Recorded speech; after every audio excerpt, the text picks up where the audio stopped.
Picture yourself in a quiet room. The soft glow of a candle flickering on the wall, casting shadows that dance like whispers of possibility. You feel it, don't you? That deep, restless yearning in your chest. A desire so strong it almost hums, urging you toward something greater. Napoleon Hill, a man who walked through the chaos of a world reshaped by industry and crisis, believed this desire is where every great achievement begins.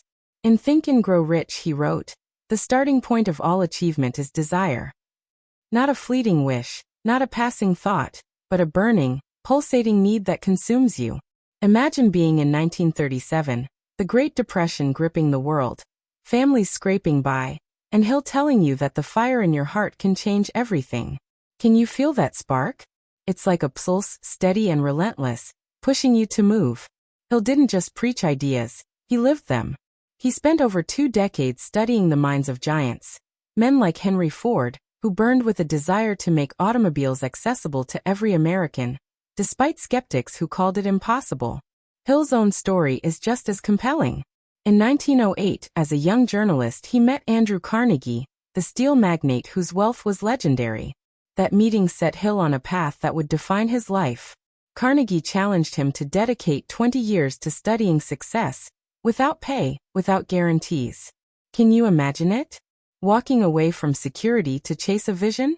Hill did it because a burning desire drove him to share the secrets of achievement with the world. Here's a curious detail. Hill was so obsessed with this mission that he often worked late into the night, even when his family struggled financially. Some historians still debate whether Hill exaggerated his connection to Carnegie to bolster his credibility. But does it matter? The principles he uncovered have inspired millions. Desire is the starting point of all achievement, not a hope, not a wish, but a keen pulsating desire which transcends everything, Hill wrote. Think about the last time you wanted something so badly it kept you awake, maybe a dream you've shelved, thinking it's too big. Hill says that desire, when nurtured, is the fuel for success. He shared the story of a man digging for gold in Colorado, who gave up just feet away from a massive vein. Another man, driven by a fiercer desire, took over and struck the jackpot. You see it, don't you? Desire isn't just a feeling, it's the grit to keep going when the world tells you to quit. Now close your eyes for a moment. Picture what you want most, not what you think you should want, but what sets your soul ablaze. Hill wrote, "When your desires are strong enough, you will appear to possess superhuman powers to achieve." That's the power he wants you to tap into. It's not magic, it's focus, a fire that burns through obstacles. Hill's research wasn't just about theory, he saw it in action. Take Edwin C. Barnes, a man with no money, no connections, just a burning desire to work with Thomas Edison. He hopped a train to New Jersey, stood before the inventor, and declared his intent. Bold, right? That audacity, fueled by desire, made Barnes Edison's business partner. It's the kind of story that makes your heart race, like the moment you know you're on the edge of something big. As you sit there, maybe the candle's flame has dipped lower. Ask yourself, how strong is your desire?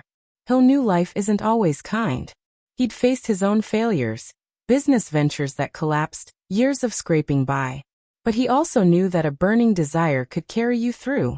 Every person who wins in any undertaking must be willing to burn his ships and cut all sources of retreat, he said. It's a call to commit, to let your desire define you. You can feel the weight of that, can't you? Like the air itself is charged with possibility. Hill's not promising an easy road, but he's handing you the first key.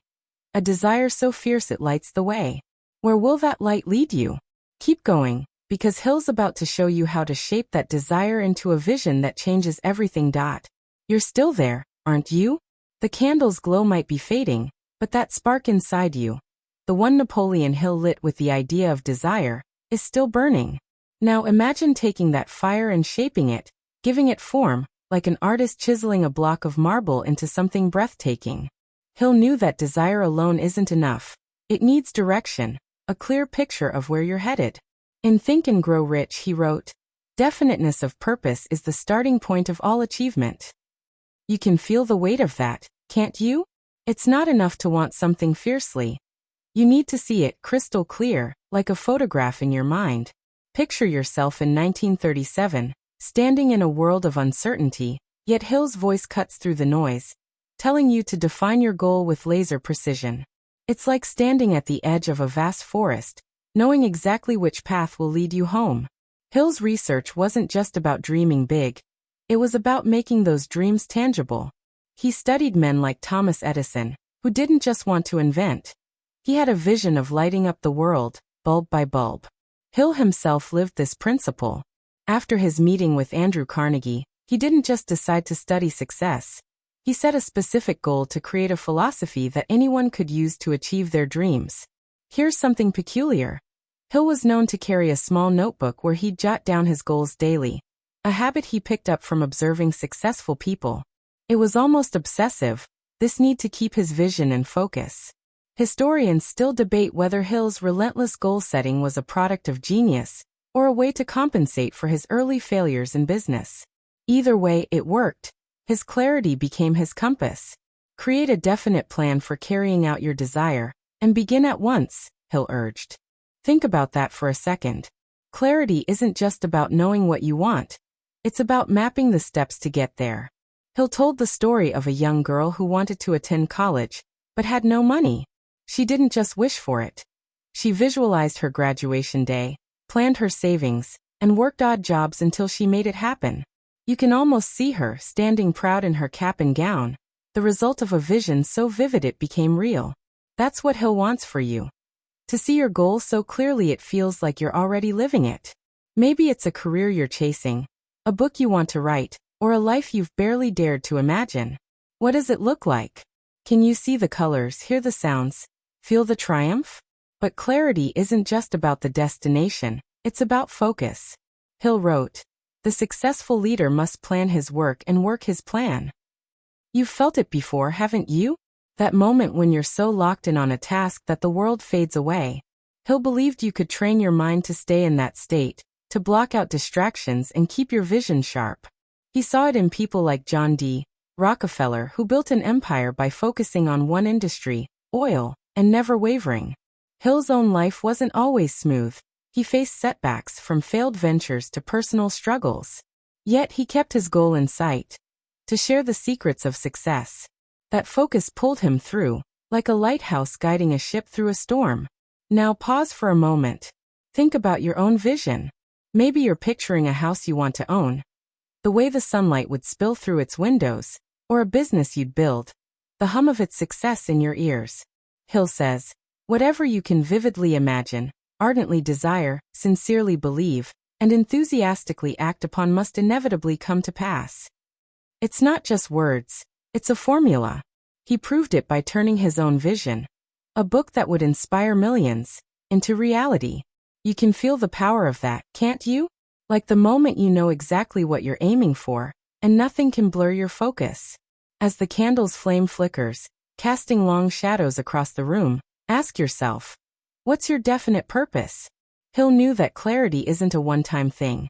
It's a daily practice, a commitment to keep your eyes on the prize. He wasn't promising a straight path. Life, he knew, loves to throw curveballs. But with a clear vision, you're not just wandering. You're moving with purpose. And where does that purpose take you next? Hill's about to show you how to fuel it with something deeper, something that keeps you steady when the road gets rough. The room feels quieter now, doesn't it? The candle's flame is steady, its soft light pooling around you, and that vision you've been holding, sharp, vivid, alive, pulses with possibility. But Napoleon Hill knew that even the clearest vision needs something more to carry it forward. It needs a purpose so deep it anchors you, and a discipline so strong it holds you steady when the world tries to pull you off course. In Think and Grow Rich, Hill wrote, a definite purpose backed by a burning desire for its fulfillment, with absolute faith in its attainment, will produce results. You can feel the weight of that, can't you? It's like standing at the base of a mountain, knowing exactly why you're climbing and refusing to turn back. Hill's voice, born from years of studying the world's greatest minds, whispers to you. Purpose and discipline are the roots that keep your dreams grounded. Hill saw this in men like Andrew Carnegie, whose purpose wasn't just to build wealth, but to transform industries and give back through philanthropy. Carnegie's discipline was relentless.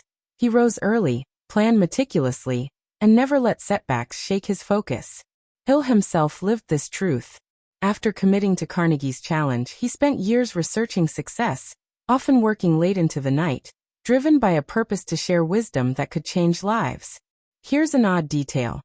Hill was known to practice self-discipline by limiting distractions, even refusing to read newspapers during intense work periods, believing they cluttered his mind. Historians still debate whether Hill's almost monastic dedication was extreme or essential to his success. But one thing's clear. His purpose gave him direction, and his discipline made it real. Without self-discipline, success is impossible, period, Hill declared.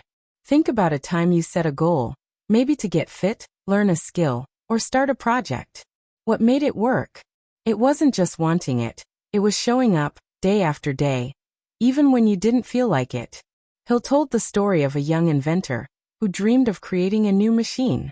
He faced countless failures, but his purpose, to revolutionize his field, kept him going. Through disciplined effort, he tested, adjusted, and persisted until he succeeded. You can picture it, can't you? The quiet satisfaction of progress, the way each small step builds towards something massive. Hill wants you to feel that, to know that purpose gives you the why, and discipline gives you the how. Purpose isn't just a lofty idea, it's personal. Hill wrote, "There is one quality which one must possess to win, and that is definiteness of purpose, the knowledge of what one wants, and a burning desire to possess it." Maybe your purpose is to build a legacy, to create something that outlives you, or simply to live a life that feels true. Hill's own purpose was forged in hardship. Years of financial struggle, failed ventures, and doubt. Yet he stayed disciplined, writing and rewriting his philosophy, driven by a mission to uplift others. You can almost hear the scratch of his pen in a dimly lit room, each word a testament to his resolve. Now take a breath. Feel the air fill your lungs, steady and slow. What's your purpose? Maybe it's clearer now, tied to that vision you've been shaping. Hill believed discipline is what turns purpose into action. He saw it in people like Thomas Edison, who didn't just invent through genius but through relentless work. Thousands of experiments, each one a lesson in persistence. Hill's own discipline wasn't flawless. He faced distractions, setbacks, even moments of self-doubt. But he kept returning to his purpose, like a ship correcting its course. You must have a definite major purpose, he insisted. And you must have the self-discipline to keep your mind fixed on it. As the candle's light softens, casting a warm glow, think about your own discipline. Maybe it's waking up an hour earlier to work on your dream, or saying no to distractions that pull you away. Hill knew it's not easy. Life loves to test your resolve. But he also knew that purpose and discipline together are unstoppable. The person who takes no chances generally has to take whatever is left when others are through choosing, he wrote. It's a quiet challenge, isn't it? To choose your path, to commit to it with every fiber of your being. Hill's not just talking about success, he's talking about a life lived fully, with intention. And that life, that purpose, is leading you somewhere new. Toward action, toward gratitude, toward a way of moving through the world that makes your vision real. The air feels heavier now, doesn't it? The candle's flame is a soft pulse, its warmth wrapping around you like a quiet promise.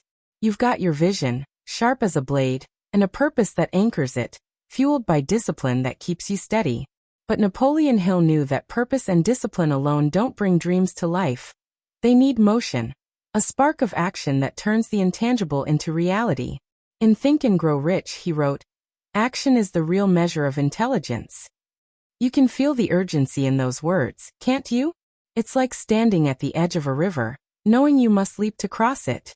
Hill's voice, distilled from decades of watching the world's doers and dreamers, calls to you. Action is the bridge between your vision and your victory. And woven into that action, he adds a surprising ingredient, gratitude, the quiet force that keeps your heart open and your momentum alive.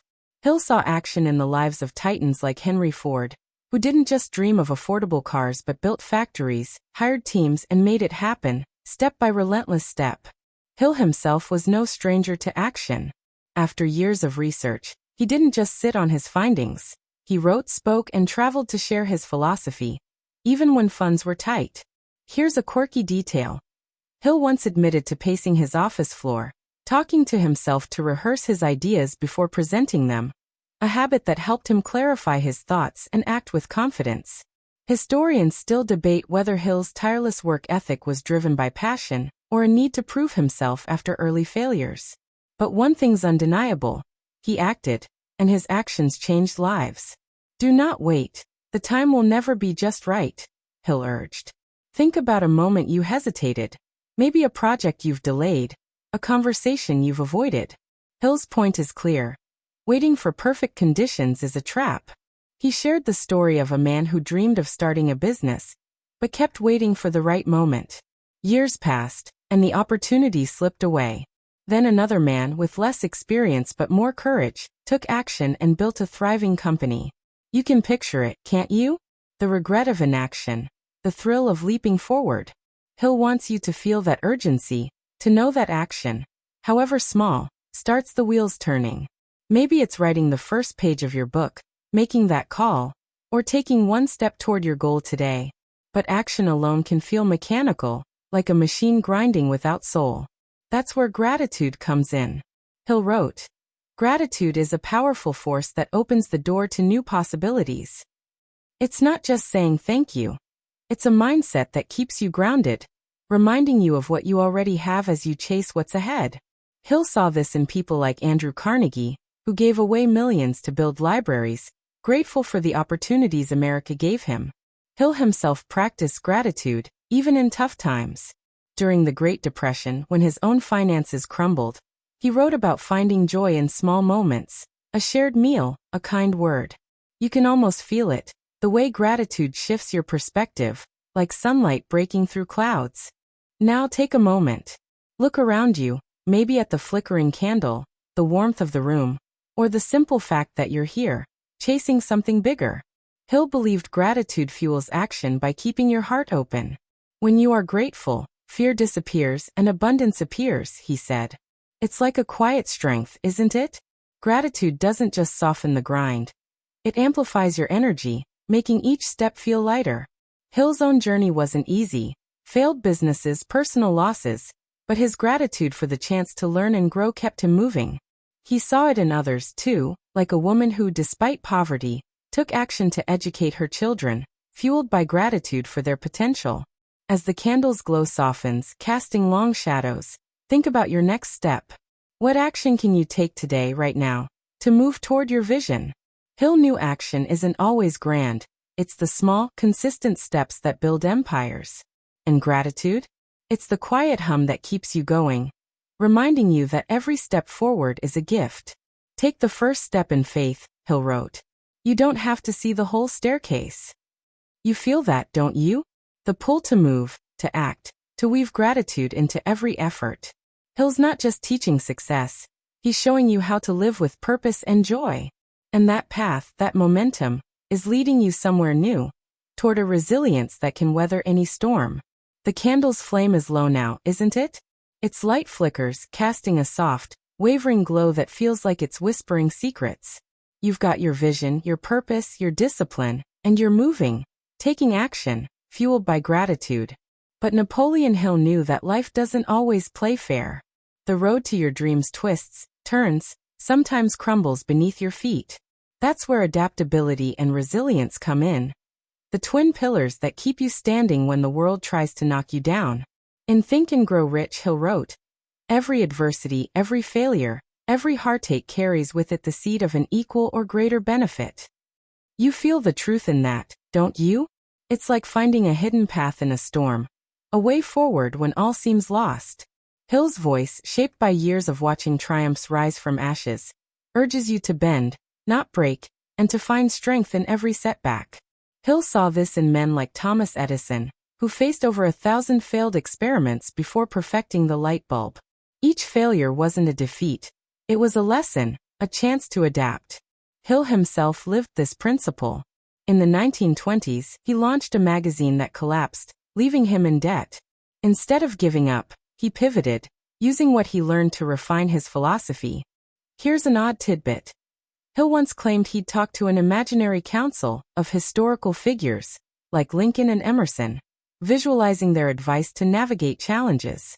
Historians still debate whether this was a creative exercise or a quirky coping mechanism for tough times. But it worked. Hill bounced back stronger, reshaping his approach to share his message with the world. Most great people have attained their greatest success just one step beyond their greatest failure, Hill wrote. Think about a time you fell short. Maybe a project that tanked, a dream that slipped away. Hill's point is that failure isn't the end, it's a pivot point. He told the story of a man who lost everything in a fire, his business, his savings. Instead of despairing, he adapted, starting a new venture with lessons learned, and built something even bigger. You can see it, can't you? The way a setback can sharpen your focus, like a lens bringing the world into clarity. Hill wants you to embrace that, to see every obstacle as a chance to grow stronger, wiser, more resilient. Adaptability isn't just reacting, it's anticipating. Hill wrote, "The successful person is always willing to adapt and change with the times." You've felt that need to shift, haven't you? Maybe it's learning a new skill to stay relevant or tweaking a plan when life throws a curveball. Hill saw this in people like Henry Ford, who revolutionized manufacturing by adapting to new technologies and ideas. Hill's own life was a masterclass in adaptability, moving from failed ventures to writing, speaking, and teaching, always finding new ways to spread his message. You can almost hear the creak of his chair as he sat, rethinking his approach, refusing to let setbacks define him. Resilience, though, is the heart of it. Persistence is to the character of man as carbon is to steel, Hill said. It's the grit to keep going, even when the odds stack against you. Hill's own resilience shone during the Great Depression, when he lost much of his wealth but kept writing, kept teaching, driven by a belief in his purpose. You feel that strength, don't you? Like a quiet fire that burns even in the darkest moments. Hill shared stories of others who embodied this. Like a woman who, after losing her job, taught herself a new trade and thrived. It's the kind of story that makes your heart swell, reminding you that resilience isn't just surviving, it's thriving through adversity. Now take a deep breath. Feel the air steady you, grounding you in this moment. What's the last challenge you faced? Maybe it's still stinging, or maybe it's a memory you've pushed aside. Hill says, strength and growth come only through continuous effort and struggle. He's not promising an easy path. Life, he knew, is full of storms. But he's showing you how to weather them, how to adapt like a river carving a new path through stone, how to rise like a phoenix from your own ashes. As the candle's light fades, think about your own resilience. You've made it this far, haven't you? Hill's not just teaching you to succeed. He's teaching you to endure, to evolve. And that evolution is leading you somewhere profound. Toward a life of learning, of becoming, of living your fullest potential. The candle's flame is nearly gone now, isn't it? Just a faint glow, a whisper of light clinging to the wick. Yet it feels like it's holding you, urging you to keep going. You've carried your vision through purpose, discipline, action, gratitude, and resilience. But Napoleon Hill knew that to truly live your potential, you must never stop learning, never stop growing. In Think and Grow Rich, he wrote, "Education comes from within. You get it by struggle and effort and thought." You feel the power in that, don't you? It's like standing on the edge of a vast horizon, knowing that every lesson you learn pushes you closer to who you're meant to be. Hill's voice, forged from decades of study and sacrifice, calls you to embrace learning as a lifelong journey and to let it lift you to heights you've only dreamed of. Hill saw this in men like Andrew Carnegie, who never stopped seeking knowledge, reading voraciously and surrounding himself with brilliant minds to fuel his empire. Hill himself was a relentless learner. After his early failures, he didn't just move on. He studied them, dissected them, turning each misstep into a lesson. Here's a curious detail. Hill claimed he spent hours each week visualizing conversations with great thinkers like Socrates and Napoleon, using these mental exercises to sharpen his mind. Historians still debate whether this invisible counsel was a genuine practice or a story he crafted to inspire others. But the result is clear. Hill's commitment to learning transformed him, turning a small-town journalist into a global voice for success. Knowledge is only potential power, Hill wrote. It becomes power only when, and if, it is organized into definite plans of action. Think about a time you learned something new. A skill, a fact, a perspective that changed how you saw the world. Hill's point is that learning isn't just collecting information. It's applying it, letting it shape your actions. He told the story of a young man who dreamed of becoming a lawyer, but lacked formal education. Instead of giving up, he studied law books at night, applied what he learned, and passed the bar. You can picture it, can't you? The glow of a lamp, the rustle of pages, the quiet thrill of progress. Hill wants you to feel that, to see learning as the key that unlocks your potential. But learning isn't always easy. Hill knew this from his own life.